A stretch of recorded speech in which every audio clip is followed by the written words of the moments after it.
Então tinha que acabar com aquele estoque que tinha ali, então tinha que rodar aquela loja para poder financiar parte da estrutura, e no fundo tinha lá uma sala de aula que estava dando resultado, e aí esse resultado foi crescendo e saiu do fundo, foi para frente. A gente fez esse negócio, nós começamos a preparar em 2004 e eu encerrei as atividades da Precisão em 2006. Teve loja que eu tive, infelizmente, que fechar. Parte delas a gente se tornou escola. E aí era um tal de...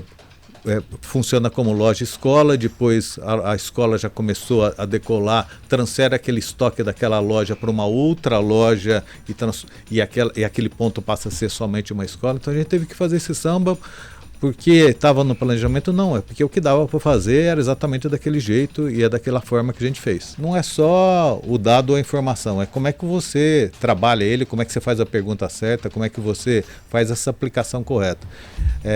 E a educação, com certeza, passa por isso. E no nosso caso específico, né, a gente já está se aplicando para isso.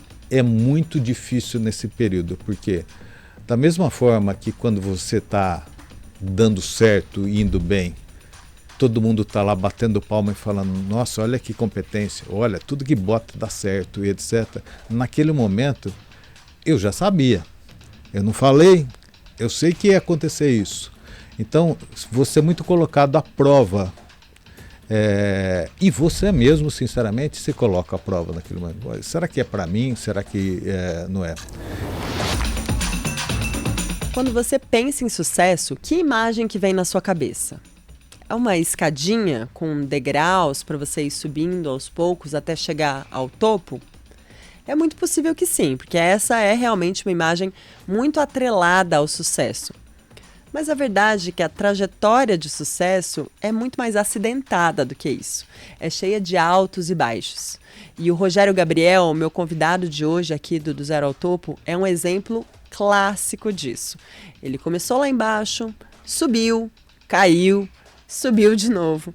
E agora é fundador da Move Edu, uma holding de educação que em 2024 vai faturar mais de 600 milhões de reais. Eu sou a Mari Amaro, roteirista e apresentadora desse podcast.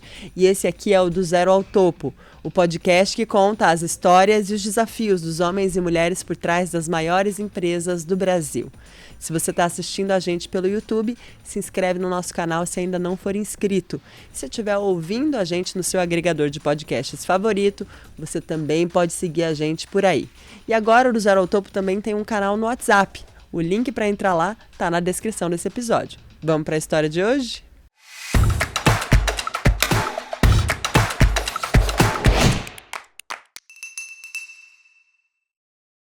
Rogério, super obrigada por ter aceitado o nosso convite para vir aqui hoje no Do Zero ao Topo contar um pouco da sua história, um pouco da história da sua empresa. É um grande prazer estar aqui com vocês. Você que é nosso ouvinte, né? Que a gente estava conversando antes aqui, contou que ouviu bastante do Zero ao Topo, né? Ouvi bastante do Zero ao Topo em várias... Conheci naquela fase, na realidade, reclusa nossa, né? E o Zero ao Topo foi um grande companheiro das pedaladas e das corridas. E espero que continue sendo. Não, continuou, não. Aí já impregnou completamente, né? E faz parte da rotina. Mas naquele período, né? Como a gente tinha mais dificuldade de falar e de conversar, assim, deixa eu ver se sai algum episódio novo aqui para a gente poder nessa pedalada aqui ter um episódio novo, e todos eles, né? Muito bacana, muito inspiradores, né? Parabéns. Que bacana. Então agora a inspiração vem de você, né? A gente vai contar um pouco da sua história. E eu queria começar bem do começo mesmo, da sua infância. E você vem de uma família de empreendedores, né? Você nasceu no interior de São Paulo, nós somos conterrâneos ali, né, de interior. Como que foi essa infância em uma família de empreendedores, né? E também mudando de cidade de vez em quando, como você contou um pouco para mim antes da gente começar a gravar. Sim, eu nasci numa família de empreendedores, né? O meu bisavô, né, foi um microempreendedor, ele um imigrante italiano, né, e veio para o interior do estado de São Paulo, e numa família, né, as famílias eram grandes, né, tinham teve 9 filhos e o meu avô foi o primeiro que saiu do campo, que todos eles, né, trabalhavam no campo, trabalhavam na roça, né, como se dizia, e ele saiu para empreender. E o meu pai também é um empreendedor. Então, essa conversa, né, de empreendedorismo, de negócio, era assim, o que eu nasci ouvindo esse tipo de coisa na mesa do café, na mesa do jantar. Então, é um negócio que, sem dúvida, teve uma influência grande na minha tomada de decisão, né, o fato de nascer dentro de uma família empreendedora. Uhum. E você não quis entrar nos negócios da família, você quis empreender, seguir o seu caminho, né? Como que foi esse processo e por que você escolheu primeiro a informática? Interessante. O meu pai foi sócio do meu avô, enquanto meu avô estava vivo, e era uma sociedade que as coisas funcionavam muito bem entre eles. Eu tenho, sem dúvida, como uma grande figura e uma inspiração para mim, meu pai no empreendedorismo, sempre muito dinâmico, né, rápido, teve a felicidade dele ser vivo, né, tem 89 anos, autônomo, dirige o seu carro, Uau. resolve o seu dia a dia, e sempre foi, assim, quando era jovem, né, e adulto, sempre foi muito ativo. Mas eu entendia que para essa relação entre nós, assim, continuar como inspiradora, que eu tinha que percorrer uma carreira solo, né? Sinceramente, né, não tinha, assim, para que lado que eu vou disso? Eu tinha uma facilidade com números, né? Então eu vou para a carreira de exatas. Dentro da carreira de exatas, naquele período, né, ou engenharia e a tal da computação, ciência da computação, na época, análise de sistemas, né, era um negócio, sem dúvida, que estava crescendo e que acreditei que faria sentido aquilo para a minha vida. E por isso que eu escolhi essa área, né, escolhi uma carreira dentro da área de exatas e também entendi que era o caminho que eu teria que trilhar para conseguir uma independência e lá na frente, né, ter o meu próprio negócio. Uhum. Então você foi fazer faculdade, é isso? De ciências da computação na época? Exato, eu fiz matemática e computação na Unicamp, em Campinas.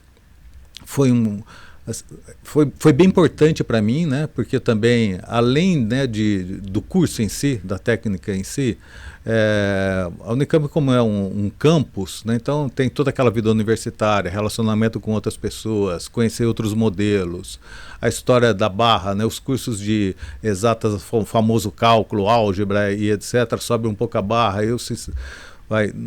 Até então, com um menor esforço, conseguia ter um determinado destaque, né, até a barra subir. Então essa história de subir a barra também é um negócio que eu aprendi naquele momento, né, que se eu quisesse algo a mais, eu tinha que me colocar numa situação daquele tipo. Para a gente poder ter outras referências e poder melhorar no dia a dia, ali começou a minha transformação de vida também. Uhum. E de onde veio a ideia e a inspiração para criar o seu primeiro negócio? Bem, eu terminei, né, o curso, então fui me aplicar para poder trabalhar dentro dessa área e eu queria, assim, como objetivo, eu falei assim, eu quero montar um negócio, não sei exatamente qual, mas sem dúvida que na área de tecnologia que vem transformando, né, o Brasil e o mundo, sem dúvida que vai ter alguma oportunidade, e eu quero montar esse negócio no interior do estado de São Paulo. Então eu comecei, assim que eu me formei, eu trabalhei em São Paulo, que por sinal é a minha outra paixão, gosto muito de São Paulo, capital, assim como gosto do interior também. Então eu trabalhei aqui por 2 anos e estava me aplicando para poder conseguir uma oportunidade na área de tecnologia no interior do estado de São Paulo, que sem dúvida que é um campo menor. Mas eu consegui isso, até coincidentemente, né, eu nasci numa cidade do interior que eu não me lembro, que era muito pequeno, né, em Bebedouro, e fui trabalhar numa cooperativa, uma esmagadora de suco de laranja em Bebedouro. Olha! Na área de no CPD na época. E o que aconteceu lá? Aí, atuando lá, eu trabalhei num projeto de downsize. A gente tirou os sistemas dos mainframes e trouxe para a microinformática. E o projeto foi um sucesso. Por quê? Porque o custo de operação da microinformática era muito menor, a velocidade era muito maior, então era um ganha-ganha grande. Uhum. Ali eu entendi que tinha uma oportunidade. Falei, bom, isso aqui sem dúvida é bastante transformador, porque isso aqui muitas empresas pequenas e médias vão acessar agora a tecnologia e vão se informatizar. E no interior do estado de São Paulo é muito rico em esse porte de empresa. Então, dali que surgiu a inspiração de montar a minha primeira empresa, que se chamava Precisão Informática. Em que ano que era isso, só para a gente localizar na história? Isso era em 1990. Então, e aí como é que aconteceu a escolha? Em 90, eu estava ali, como eu disse, em Bebedouro. Eu falei, bom, eu preciso estar numa cidade que tem um potencial de crescimento maior. As melhores cidades ali, maiores, são Ribeirão Preto e São José do Rio Preto. Eu optei por São José do Rio Preto para montar esse negócio. E em 1990 eu abri a Precisão Informática. Inicialmente com foco, né, falei, exatamente de levar, né, os sistemas, né, a informatização. E como o interior sempre é rico no agronegócio, eu falei, eu vou levar para o agronegócio. Eu tinha um determinado conhecimento também de negócio disso, por inspiração familiar também. Então, notando o que eu conheço de negócio com sistemas, eu vejo que tem uma boa possibilidade aqui. Mas lá já começou meu primeiro aprendizado, porque o fato também de chegar antes, você não pode chegar muito antes. E em 90...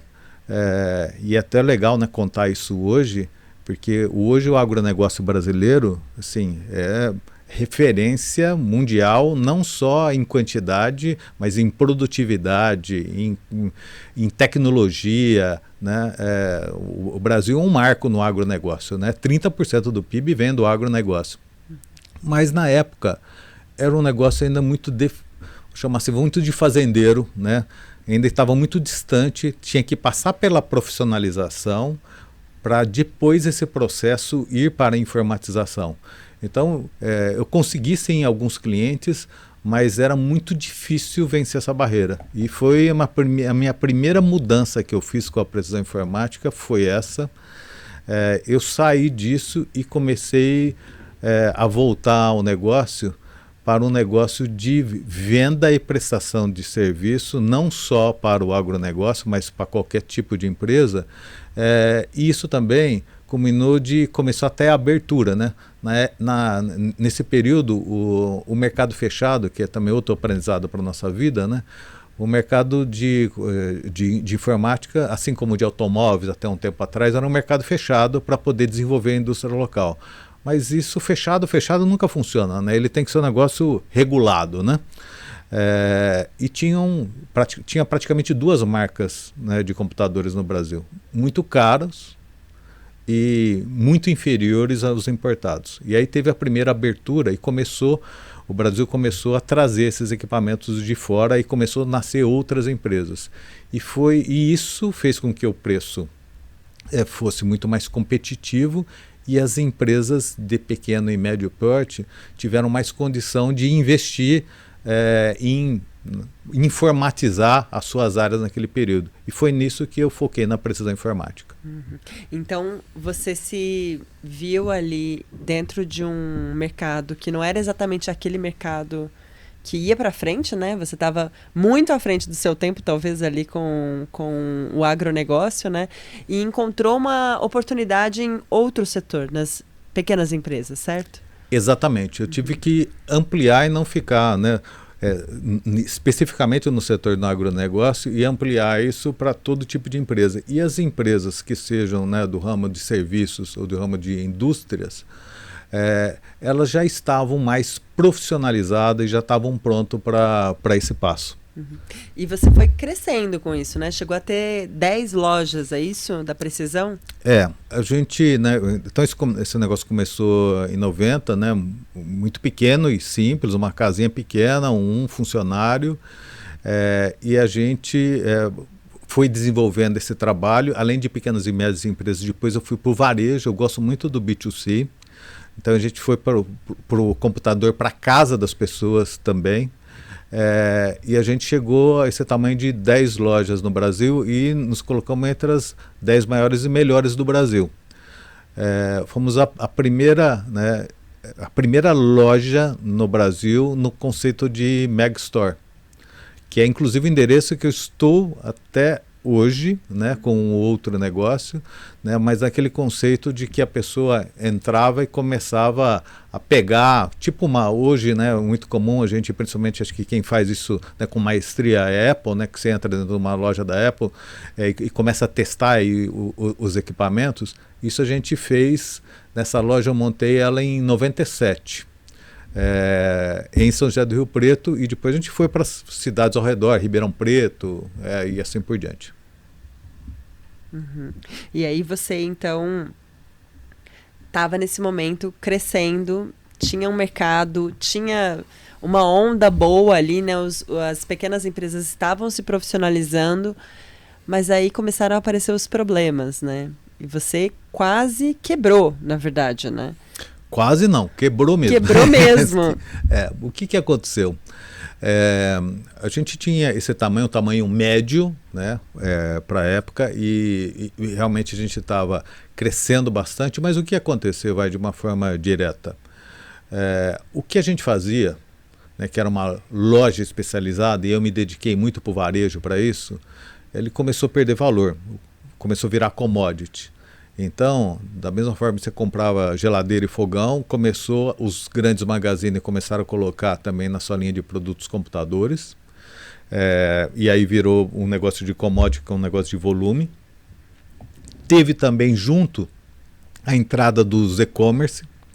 Então lá atrás, né, Americanas.com, Submarino, é tudo dessa época, que começaram a entrar também comprando espaço no mercado, e a gente perdeu duas coisas ao mesmo tempo. A gente perdeu volume e margem. Era um período... O que a gente tinha que fazer naquele período? A gente tinha que crescer bastante para poder entrar no jogo do commodity de altos volumes. Só que em 97, 98, não existia capital de risco no Brasil. Né?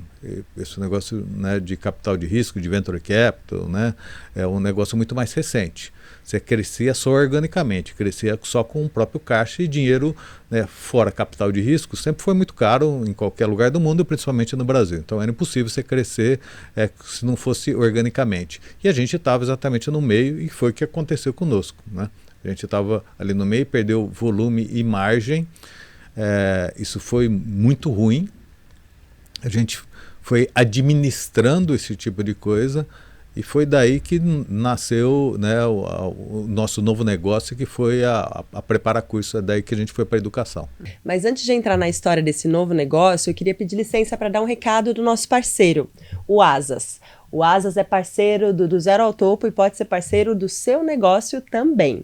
Se você é empresário e busca uma forma eficiente de automatizar a sua gestão financeira, pode se interessar pelos serviços que o Asas oferece. Em um só lugar, você pode emitir boletos, receber via Pix, cartões e muito mais, além de automatizar processos e reduzir a burocracia. Com 14 anos de mercado e mais de 160 mil clientes e reconhecido pelo Banco Central, o Asas oferece uma conta digital completa para sua empresa. Para saber mais sobre como o Asas pode auxiliar você e o seu negócio, clica no link que está na descrição desse episódio. Mas voltando então para a sua história, como então que foi criada a Prepara Cursos? Como é que isso aconteceu, né? A gente, né, como nós pegamos esses ciclos, né, de informatização das pequenas e médias empresas, de o computador ir para a casa do cliente, o que a gente fazia de melhor naquele período era realmente um processo de consultoria na venda e depois no auxílio do uso, Para as pequenas e médias empresas, ok, né, continuava tendo demanda, e para quem levava aquilo para casa, e mesmo para aquele empresário mais microempresário, ele tinha dificuldade de uso ou de capacitação também do seu time. E a gente começou a fazer alguns treinamentos para eles poderem utilizar, né, e realmente tirar o valor do investimento deles. E a gente fazia isso de uma forma mais direta ao ponto. Nós tínhamos um bom time de pós-venda, então a gente dividia uma sala com 10 pessoas e colocávamos lá 3 instrutores, para a gente poder ir direto ao ponto, para poder estar resolvendo aquela dúvida que ele tinha e levar de uma forma organizada, né, os primeiros passos de como utilizar bem aquele equipamento e aquele software no dia a dia dele. E os clientes gostavam muito daquilo. E o que eu entendi ali? O que eles mais gostavam, porque já existiam escolas, né, que hoje, coincidentemente, né, fazem parte do nosso grupo. São suas, Isso. Fazem parte do grupo. Então, mas o que a gente fazia de diferente? O fato da individualidade de direto ao ponto. Só que ali, para o mercado corporativo, um instrutor para 3 pessoas era um ticket que cabia para o mercado corporativo, mas não cabia para o varejo. Foi aí que a gente criou a primeira versão da nossa metodologia de ensino, que é legal. Falar disso hoje é muito mais fácil e prático, principalmente pelo crescimento do EAD no Brasil. Mas na época também não tinha o EAD no Brasil. O que a gente criou foi uma metodologia individualizada de ensino, similar hoje do que é um EAD, só que com público mais jovem, dentro de uma sala de aula, com acompanhamento exatamente como aquele instrutor, né, que nós chamamos de educador, dentro da sala de aula, só que com um sistema de ensino informatizado. E esse sistema de ensino permitiu que a gente mudasse essa relação de um professor para 3 alunos para 10 alunos e não só mantivesse, mas melhorasse a qualidade de entrega, porque eles seguiam um processo. E daí que nasceu a preparar curso exatamente dentro de uma sala da precisão informática. Uhum. Então a gente começou a dar aula dessa forma, criamos, como disse, essa primeira versão da metodologia, e aí o boca a boca começou a acontecer. Porque os alunos gostavam daquilo de chegar, sentar, porque você pode caminhar no seu ritmo, né? Pensa novamente num EAD. Você pode ir no seu ritmo, você pode ir mais rápido, você pode ir mais lento, depende do teu nível de assimilação. E isso garante um nível de aprendizado diferente até do modelo de turma, porque no modelo de turma tradicional, o que acontece? O professor caminha na média.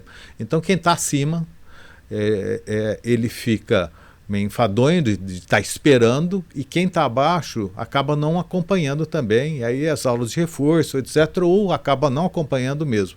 Então o meio é atendido. Agora na aula individualizada, cada um vai no seu ritmo e tem uma garantia de aprendizado maior.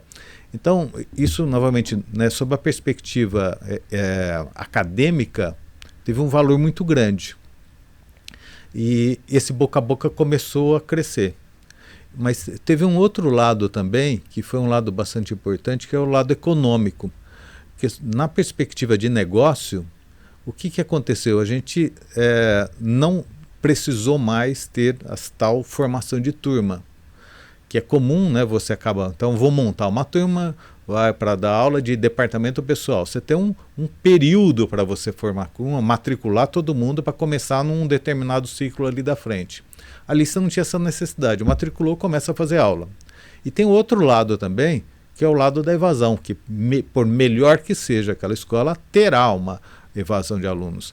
E a conta é feita pela média também. Então, se eu tenho uma turma de 10 e eu tenho uma evasão de 3, eu tenho que fazer um custo médio de 7. Isso vai para o preço. No nosso caso também, a substituição, né, daquele espaço também era muito mais rápido. Então, o negócio tinha um custo de operação muito menor. E um NPS, uma aceitação do aluno muito maior. E o que a gente fez? A gente transferiu parte daquele resultado financeiro para o aluno, né, para o ticket. Ele via, um negócio até interessante, né, porque ele vinha com uma expectativa abaixo. Se é esse preço, tudo bem, né, eu vou receber esse tipo de serviço. E a entrega do serviço era maior do que a expectativa dele. Então esse boca a boca foi muito importante, né? Sempre é muito importante, mas para uma empresa que estava nascendo, e ao invés de ter caixa, tinha dívida para poder fazer com que as coisas acontecessem, foi vital para a gente poder crescer o número da nossa base de alunos. Uhum. Então a Precisão nasceu dentro, a Prepara nasceu dentro da Precisão, na verdade, né? Antes que uma acabasse, a outra nasceu ali e segurou ela, certo? Mariana, isso é bem dentro mesmo, né? E até hoje, né, a gente acaba colocando o histórico, né, das fotos e tudo. E a Precisão Informática, na região que atuava, era referência. Então, a gente teve problema financeiro, mas não repassou isso, não chegou no cliente. Então, era uma marca de bastante prestígio. E a gente foi transferindo esse prestígio para a Prepara também. Então, era um negócio meio by Precisão ali. E tinha um outro lado, que era o lado financeiro mesmo, que a gente tinha que rodar os dois pratinhos. Então, tinha que acabar com aquele estoque que tinha ali, então tinha que rodar aquela loja para poder financiar parte da estrutura, e no fundo tinha lá uma sala de aula que estava dando resultado, e aí esse resultado foi crescendo e saiu do fundo, foi para frente. A gente fez esse negócio, nós começamos a preparar em 2004 e eu encerrei as atividades da Precisão em 2006. Nós ficamos 2 anos, como tinha 10 lojas, o que a gente fez? Teve loja que eu tive, infelizmente, que fechar, e parte delas a gente se tornou escola. E aí era um tal de... funciona como loja escola, depois a escola já começou a decolar, transfere aquele estoque daquela loja para uma outra loja e aquele ponto passa a ser somente uma escola. Então a gente teve que fazer esse samba, porque estava no planejamento, não, é porque o que dava para fazer era exatamente daquele jeito e é daquela forma que a gente fez. E é o que foi dando certo também, né? Vocês foram crescendo, conseguindo depois, eventualmente, abrir novos pontos de escola apenas, né? Exatamente. Aí o que aconteceu? E aí esse modelo, né, de aula individualizada, né, começou a conquistar muito o cliente. A gente tinha essa vantagem competitiva, principalmente na largada, para as pessoas conhecerem, né, de ter uma atratividade de preço e que cabia no modelo de negócio. Depois de a gente transformar essas lojas em escolas, nós estamos abrindo só escolas mesmo, né, todas próprias, até a gente chegar em 2006 para 2007 e entender que foi, esse é o modelo que cabe a gente expandir sobre o modelo de franquias. Foi quando a gente entrou no franchise.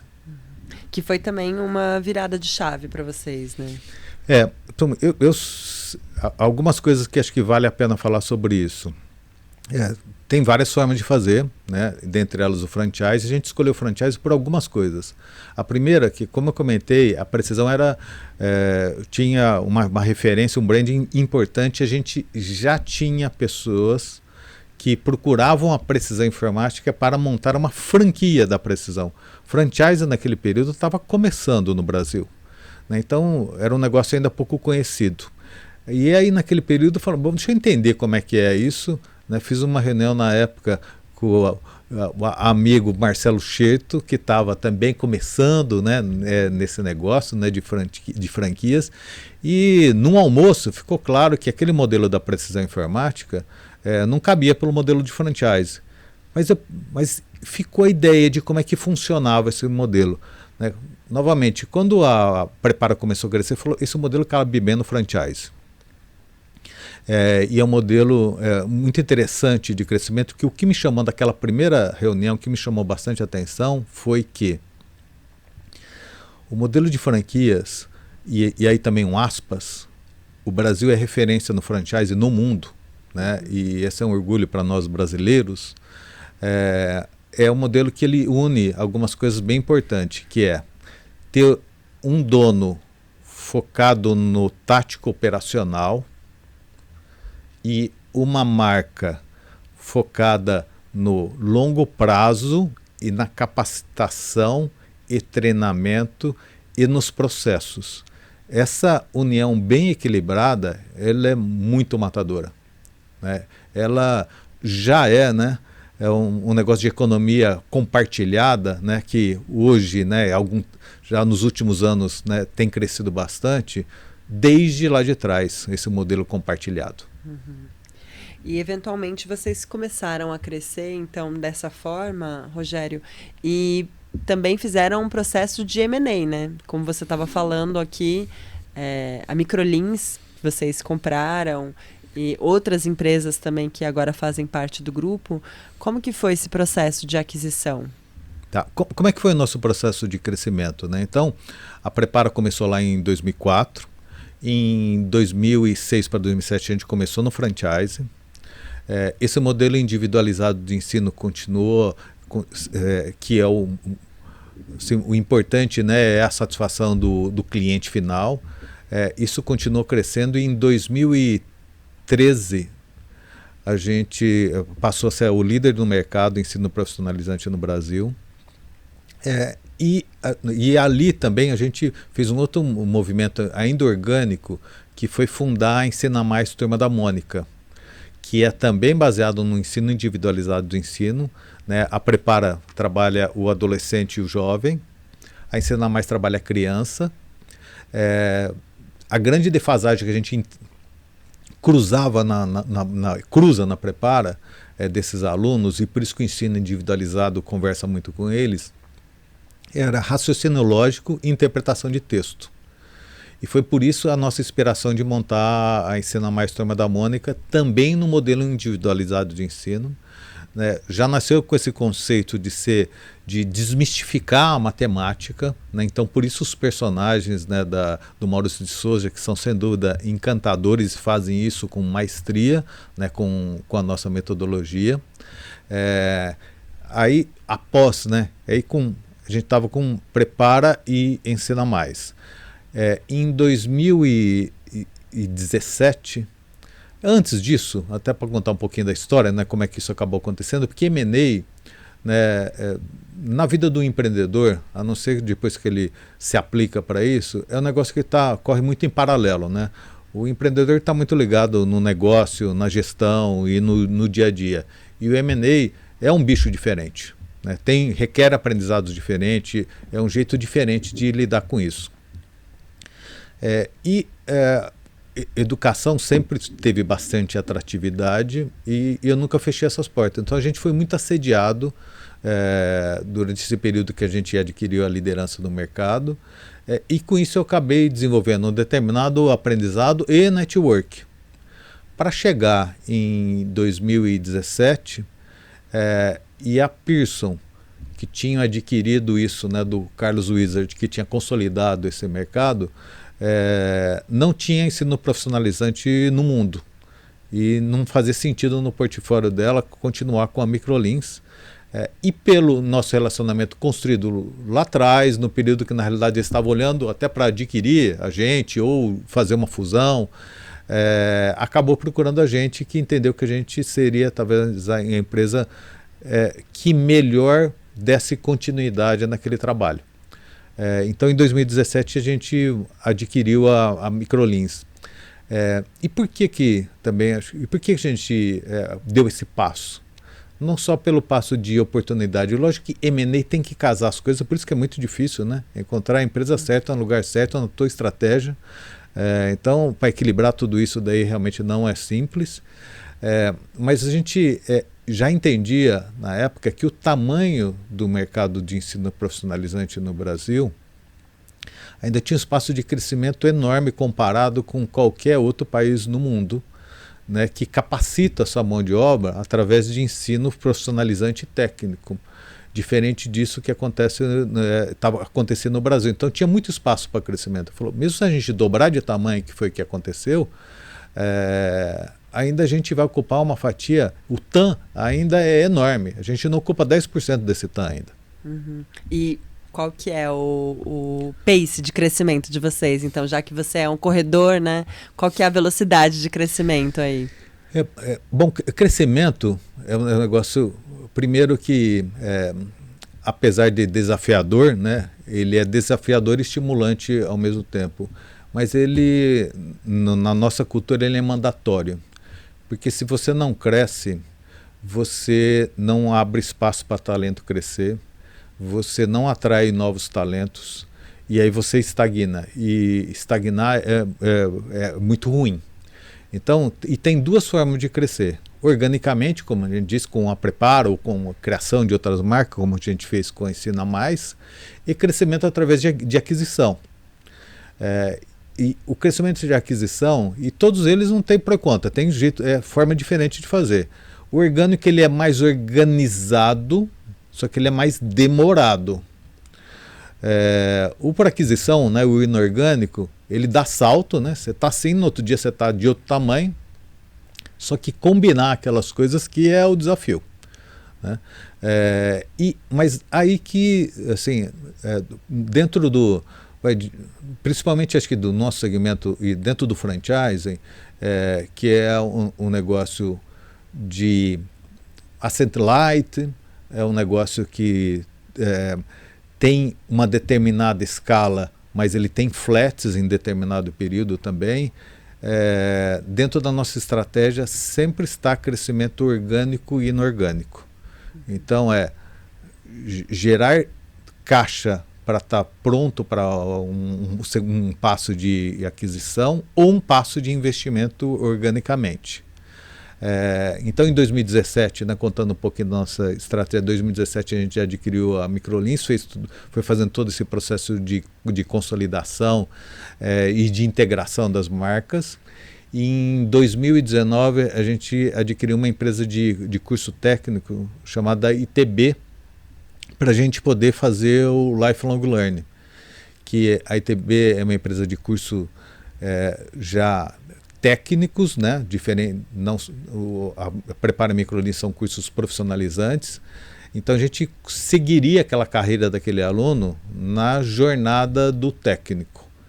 Foi por esse motivo que a gente avançou para a compra da ITB. Qual que é o tamanho da empresa hoje? Quantos funcionários vocês têm? Qual é o faturamento? Quantas lojas, unidades? Não sei exatamente qual o nome que vocês usam. Nós usamos escolas, né? Escolas. Nós somos em 1.002 escolas, né? Entre franquias e polos. Que não chegamos na faculdade ainda, né? Mas tem um capítulo da faculdade. O nosso sistema vai faturar esse ano 650 milhões, está previsto.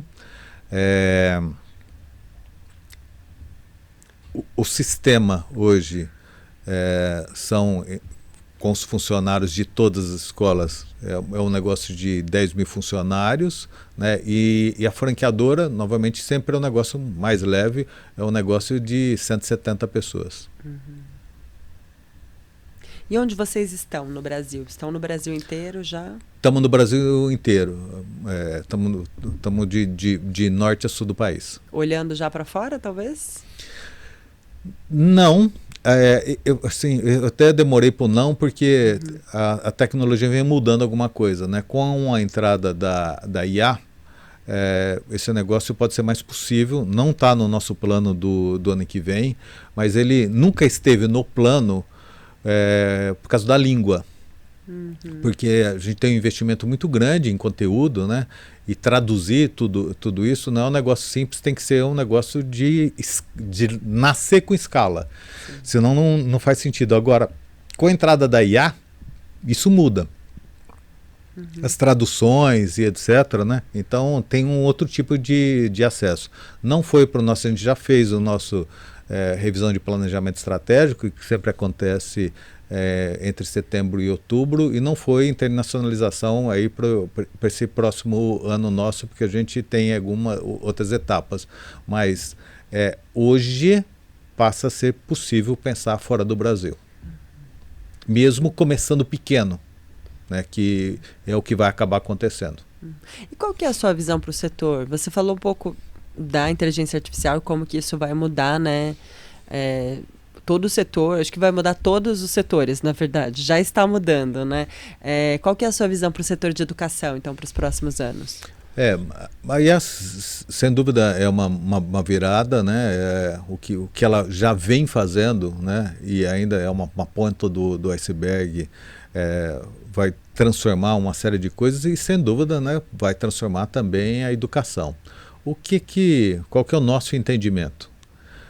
A gente já utiliza IA tanto na área acadêmica, né, quanto na área comercial, tanto no back-office, a gente já utiliza na nossa operação. Agora, falando da sala de aula, né, e de futuro, para fazer uma comparação bem simples e direta, da mesma forma, né, que para entrar no mercado de trabalho, que é exatamente o nosso papel, né, o profissional precisava saber utilizar bem o computador, saber fazer uma boa apresentação, saber e precisa continuar sabendo, né, manipular bem um BI, manipular bem um Excel. Ele precisará fazer isso com o IA. E a gente já tem, né, já temos módulos de cursos utilizando inteligência artificial exatamente, né, com essa aplicação, e vamos colocar isso sem dúvida dentro do todo o nosso portfólio. Então, preparar esse profissional hoje, né, não é o profissional, por exemplo, porque nós trabalhamos muito com o primeiro ou segundo emprego, mas vamos pegar uma carreira como um advogado. O advogado hoje precisa utilizar os recursos da IA, porque ele vai ter um outro nível de entrega, um outro nível de produtividade para isso. E utilizar IA, novamente, é que nem, vou fazer uma comparação bem simples, é que nem utilizar Excel. Né? Você pode fazer 2 coluninhas, você pode fazer uma somatória, você pode fazer uma macro, né? Você pode fazer uma série de coisas, você pode integrar um BI dentro do seu Excel. E a IA também. Então, preparar esse profissional, né, dos diversos níveis é um negócio muito importante e que continuará acontecendo, né? Porque não é só o dado ou a informação, é como é que você trabalha ele, como é que você faz a pergunta certa, como é que você faz essa aplicação correta. E a educação, com certeza, passa por isso. E no nosso caso específico, né, a gente já está se aplicando para isso. Agora, você contou uma história de bastante sucesso aqui, Rogério, mas eu queria saber dos problemas, né? Porque a gente se identifica muito também com os problemas das pessoas. E qual foi o momento mais difícil que você viveu na sua trajetória? Assim, problema a gente passa uns 3 podcasts aqui, mas eu vou lembrar de alguns que eu acho que vale a pena contar. Eu vou contar até meio de trás para frente. Talvez não seja o maior, mas é um relevante. Eu falei há pouco, né, que a gente comprou uma empresa de curso técnico, a ITB. Por quê? Porque estava no nosso planejamento fazer o chamado lifelong learning, né? Todos nós precisamos estar estudando durante a vida. O que a gente faz hoje, qual que é a nossa proposta de valor? A gente capacita esse jovem e coloca ele prepara ele para ele entrar no mercado de trabalho. E até aquele momento era isso, e a gente parava lá a nossa missão. Mas a carreira dele continua. Então, nós entendemos, e esse aluno também dava sinais para isso, continua, né, comigo, que eu preciso seguir a minha jornada aqui. Então, então vamos começar com o técnico. O técnico é um negócio diferente do nosso dia a dia, ele tem a parte regulatória, tem secretaria de educação e tudo. Então, acho que a melhor forma da gente fazer isso é adquirir uma empresa, foi quando a gente comprou a ITB. E aí começou, aí, falando de problema, 2 problemas grandes, que a gente não conseguiu ter. As coisas aconteceram, mas não na velocidade ou no ritmo que a gente queria. Por quê? Porque a parte regulatória, no caso do curso técnico, ele está amarrada, não está no MEC, está na Secretaria da Educação. Você conhece alguma empresa de curso técnico relevante que te venha à mente assim? Não vem. Não que não susto, tem. achei que eu estava esquecendo, mas realmente não tem nenhuma. Não vem, não tem. Por quê? Porque esse é o curso técnico, Mariana, ele está na Secretaria de Educação. E cada estado tem a sua. E até tem uma personalização, às vezes até de cidades e regiões. Então, o que funciona para um, você leva para o outro, não funciona e tem que fazer uma modificação. Então, é muito difícil ter escala. No nosso caso, que essa escala e Brasil, a gente vai para o Rio Grande do Norte de um jeito, vem para São Paulo de outro, vai para o Rio de Janeiro, não funciona. Então, a gente não conseguiu dar ritmo para isso. Esse foi o primeiro problema, né? Falando dos problemas. O segundo foi que o que a gente entendeu daquele aluno, a gente demorou um tempo maior para entender. Aquele aluno queria fazer o Lifelong Learning com a gente se a gente fizesse do mesmo jeito. Porque o que ele gostou? Ele gostou do ensino individualizado, ele gostou do jeito que a gente faz a entrega, ele gostou do material didático. Então, e aí como a gente comprou o negócio pronto, a gente encaixou aquele negócio pronto daquele jeito. E que não se conversa. E para conversar, tinha que ter um tradutor-intérprete ali, que a coisa não ficava suave. E por isso, novamente, que não deu o resultado que a gente esperava. E aí foi o outro passo. O que a gente aprendeu com essa história? Falou, poxa, a gente tem que ir para o negócio nacional. O nacional é MEC. Esse aluno, além do técnico, ele vai precisar que a gente ia para o técnico, depois para a graduação e para a pós. Essa era a ideia. Ele vai para a graduação e para a pós. Então, vamos montar as faculdades? E aí, esse negócio, a gente ficou, sinceramente, aprofundou nisso, porque era um bicho muito diferente do que a gente faz no dia a dia. A gente ia para um negócio regulatório, a gente para um negócio atrelado ao MEC, com uma série de regulações dentro desse modelo. É um negócio que você monta a faculdade, deixa ela prontinha com todo mundo lá, esperando um dia da visita do MEC para poder autorizar você a operar, né? Então tem um negócio de CAPEX também relevante nisso. Mas a gente entendeu que era assim. Falou assim, ou se a gente quer fazer o Lifelong Learning, a gente comprando um negócio pronto, a gente já viu que não vai funcionar. Eu sei que a gente teve também o problema de escala, mas aonde a gente aplicou também não foi do jeito que o aluno esperava. E a gente tomou coragem e montamos 2 faculdades. Faculdade de Preparo e Faculdade de Microlins. Porque se o aluno, né, ele acredita para a marca o seu primeiro emprego, a faculdade também que tem que ser aquela marca. E nós credenciamos parte dessas escolas, porque o polo, né, acadêmico, ele tem uma regulamentação também diferente da franquia, né, ele tem algumas exigências,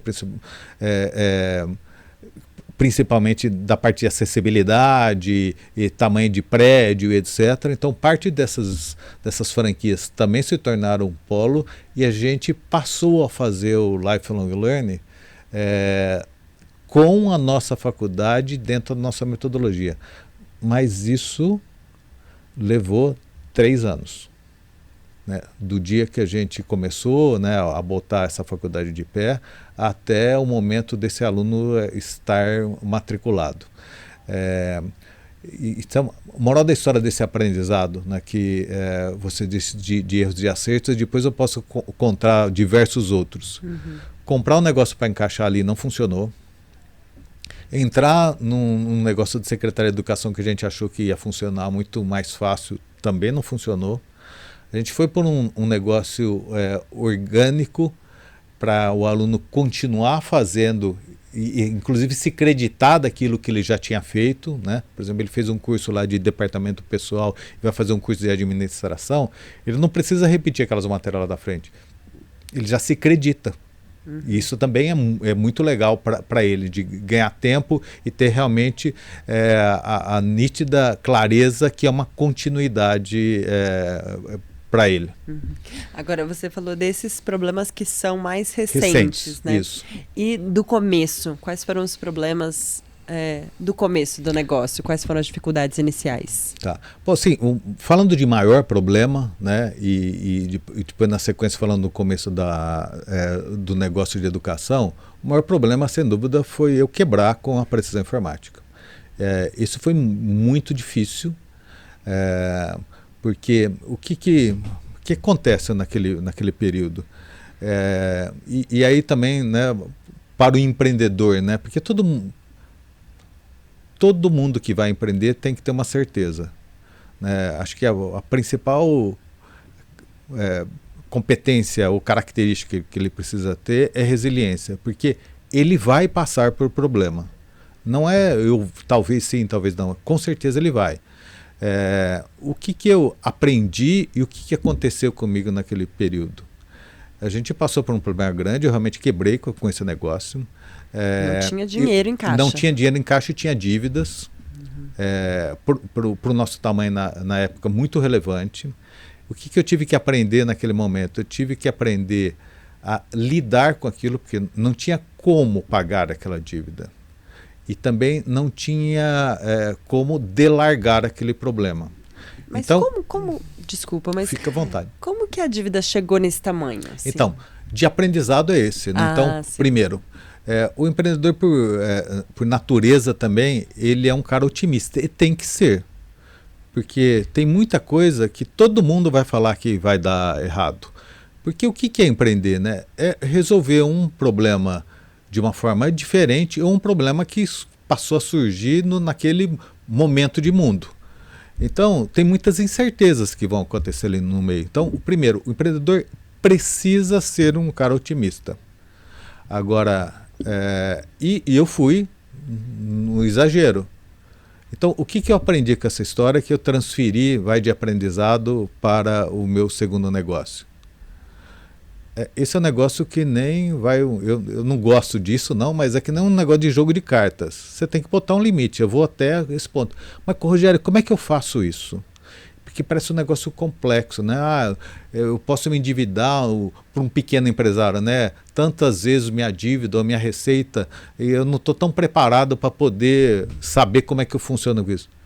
O teu contador e o teu financeiro e você consegue fazer isso. Porque por mais simples que seja, uma vez seu faturamento, 2 ou 3 vezes o seu, se não for EBITDA, que seja 4 vezes o teu lucro. Todo mundo tem uma ideia de como é que funciona isso. Chegou nesse momento, é hora de levantar da mesa.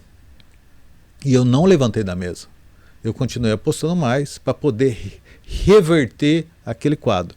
Então, meu grande aprendizado dessa quebra foi esse. Então e hoje, né, isso é levado tão a sério, né, que acho que um dos grandes valores hoje que tem dentro da Movedu, a gente é aficionado por custos. Custos para poder fazer bem feito, não é para fazer mais ou menos. Custos com caixa, porque é outra coisa que você também acaba amolecendo. Se o caixa está alto, você negligencia um pouco. A gente é muito fiel a nível de orçamento. Isso é muito bom por uma série de coisas, né? Depois de ter passado os 2 momentos. Porque com isso, nos momentos bons é maravilhoso, você melhora seu caixa, e caixa sempre é rei, caixa você consegue fazer coisas melhores, caixa você tem oportunidade de M&A. Você vê, a gente comprou na época a Microlins, a gente dobrou de tamanho. Nós compramos isso, eu comprei isso sem trazer um sócio. Nós compramos com caixa e parte dívida. Isso só foi possível exatamente por esse aprendizado anterior, porque a gente estava sentado no caixa com muita responsabilidade. Agora, voltando para a quebra novamente, tem uma outra coisa que é muito importante também, Mariana, que é a parte mental. É muito difícil nesse período, porque da mesma forma que quando você está dando certo e indo bem, todo mundo está lá batendo palma e falando, nossa, olha que competência, olha, tudo que bota dá certo e etc. Naquele momento, eu já sabia. Eu não falei, eu sei que ia acontecer isso. Então, você é muito colocado à prova. E você mesmo, sinceramente, se coloca à prova naquele momento. Será que é para mim? Será que não é? Então, está mentalmente preparado para isso. E aqui, o que é estar mentalmente preparado para isso? Para mim, acho que as coisas mais importantes nisso sem dúvida, a sua rede de apoio, né? Então, sua família e os seus amigos. A parte, o físico é um negócio bom, mas o que o físico leva para o mental, então, você tá, atividade física, gerar endorfina, tá preparado para esses momentos, né? É também bastante importante. E lidar com o problema. O que eu acabei fazendo?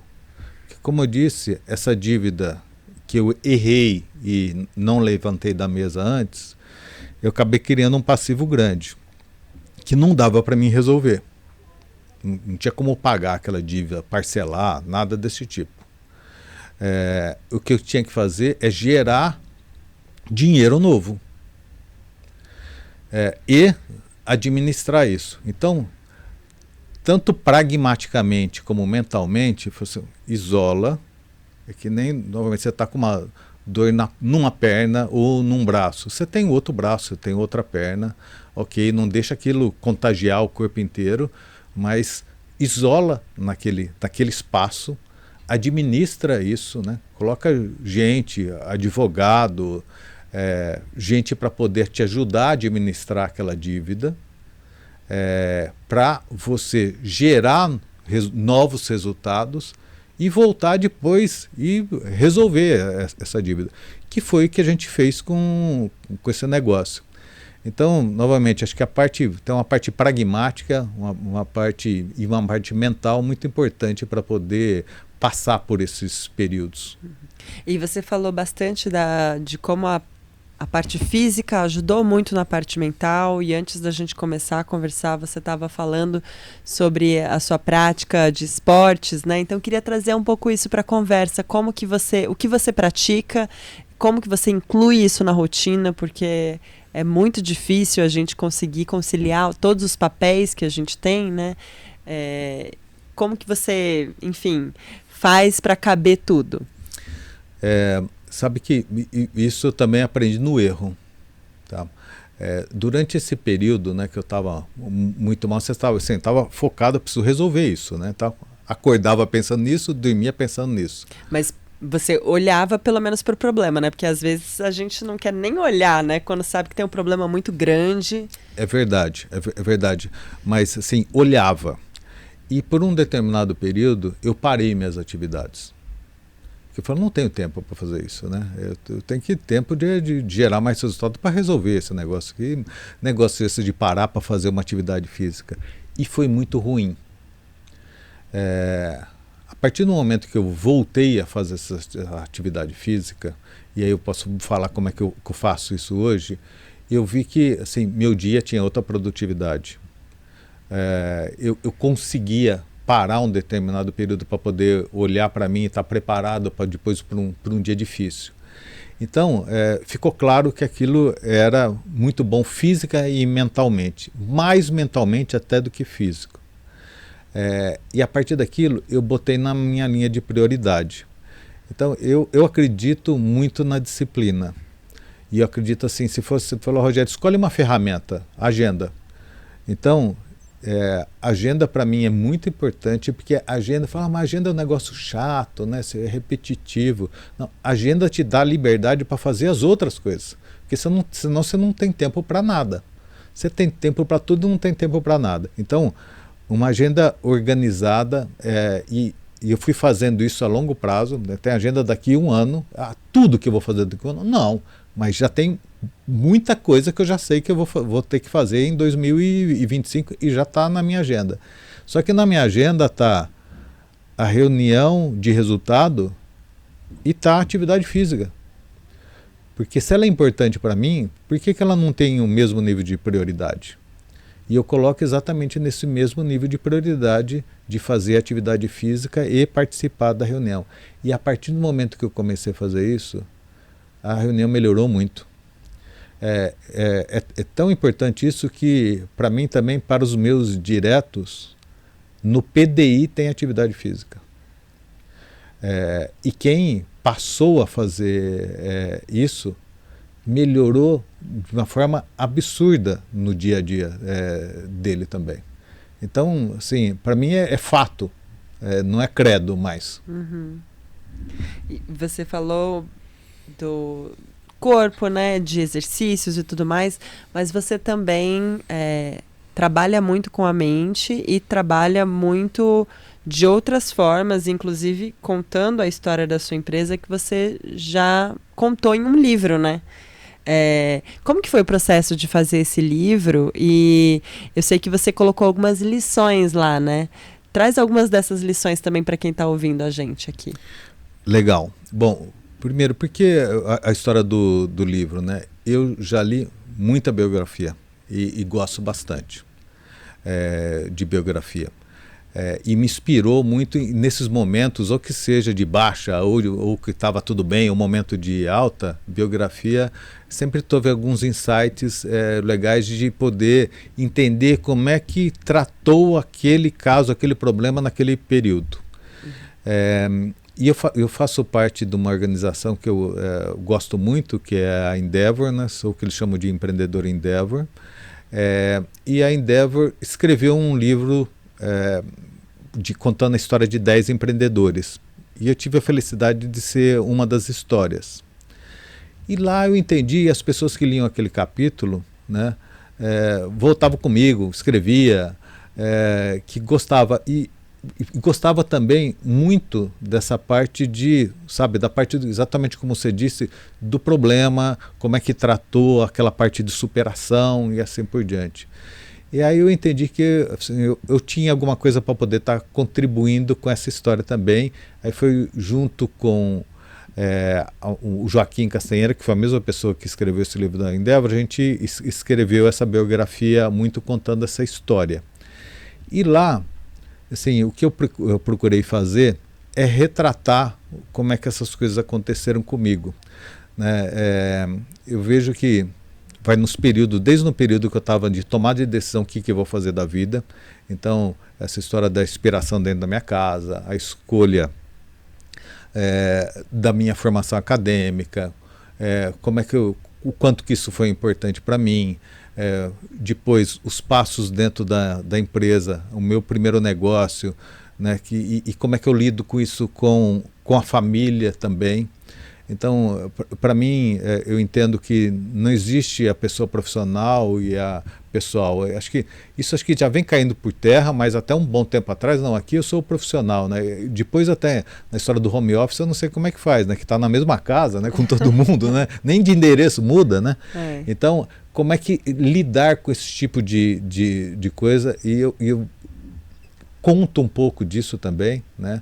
De como é que eu atrelo ir por uma convenção e depois a minha esposa, uma grande companheira, depois chegar no final de semana para a gente poder passar o final de semana naquele local. Então, como é que a gente prioriza as coisas, né? Falei um pouquinho de agenda. Tem uma outra coisa também que eu passei também a priorizar na mesma intensidade. Então, reunião da escola do meu filho era também tão importante quanto a reunião com a diretoria. Meu filho e a formação dele, por que eu não tenho agenda para poder participar dela? Se você se organiza e coloca isso e sabe que a reunião vai ser daqui a um mês, você consegue estar presente lá. Então, parece coisa simples, mas se a gente for pensar, essa soma de coisas simples é o que dá ansiedade. Pô, eu não fui na reunião, né? Eu não posso sair dessa reunião aqui para poder participar da outra, e nem faz uma boa reunião de trabalho aqui, nem participa da outra e assim por diante. E depois, o que eu também fiz questão de compartilhar é como é que funcionou o crescimento da Movedor. Desde um pouco do que a gente disse, né, do crescimento orgânico, da montagem das marcas, da profissionalização da empresa, porque no começo era eu e mais eu, Depois tem pessoas hoje muito melhores do que eu dentro desse negócio. Como é que a gente se organizou com isso? Como é que é fazer um M&A? Né, como é que é fazer uma compra de uma empresa? E principalmente a compra é um desafio, mas a integração é um desafio muito maior. E como fazer isso funcionar bem? Então, é um pouco dessas coisas que eu contei nessa trajetória. Legal. E, bom, você falou um pouco do seu livro, mas eu queria saber se tem algum outro livro que você indica também. Eu sempre peço indicações de livros para os meus convidados.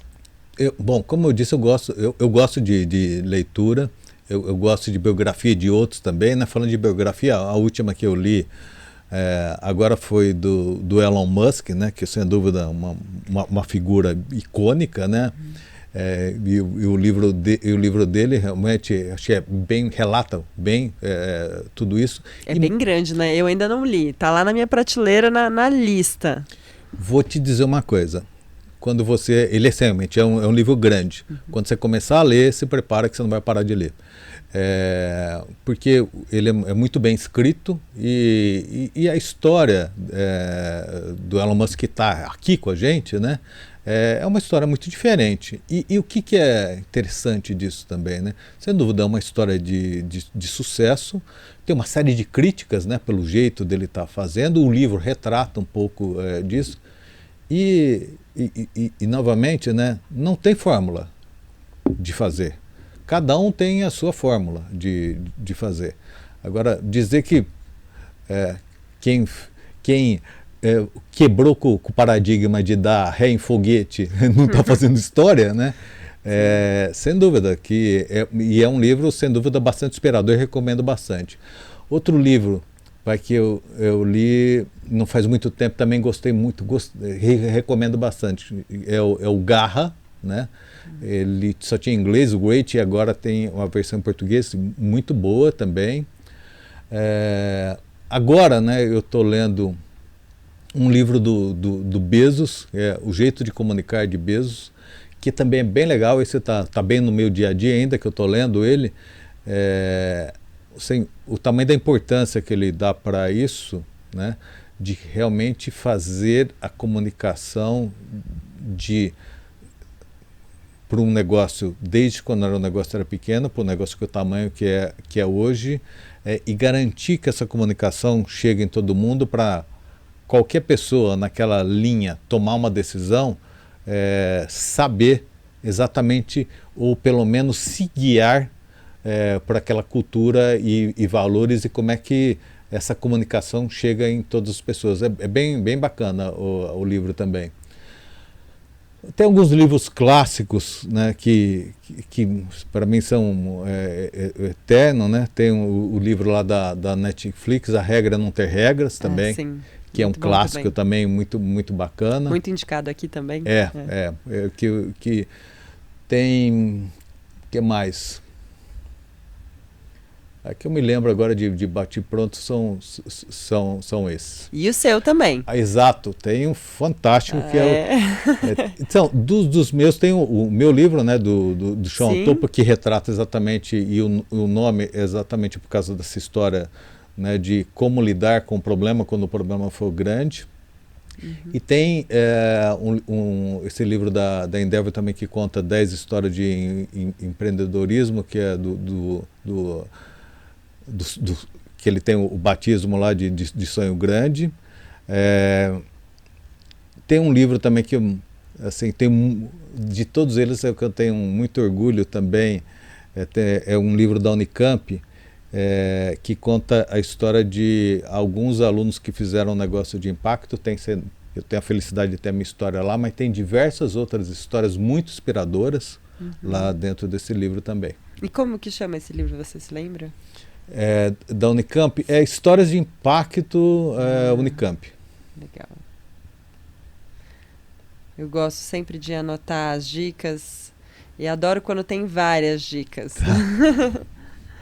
Rogério, a gente já está conversando há algum tempinho aqui, já estamos sinalizando ali que já passamos um pouquinho do tempo, mas antes de terminar eu queria saber se você tem algum conselho que você daria para o jovem Rogério Gabriel, que estava começando seus negócios lá, em São José do Rio Preto, o que você falaria para você ou para quem está começando um negócio hoje? O que eu falaria para mim era me expor mais, né? E é um negócio que eu, assim, sem dúvida que aprendi na medida do tempo, né? Mas acho que eu demorei um pouco para fazer. E esse negócio faz uma diferença grande. Eu acho que pela própria formação e pelo meu jeito de ser, assim, era sempre muito aplicado para o negócio, que sem dúvida é importantíssimo. Se não for assim, as coisas não vão acontecer.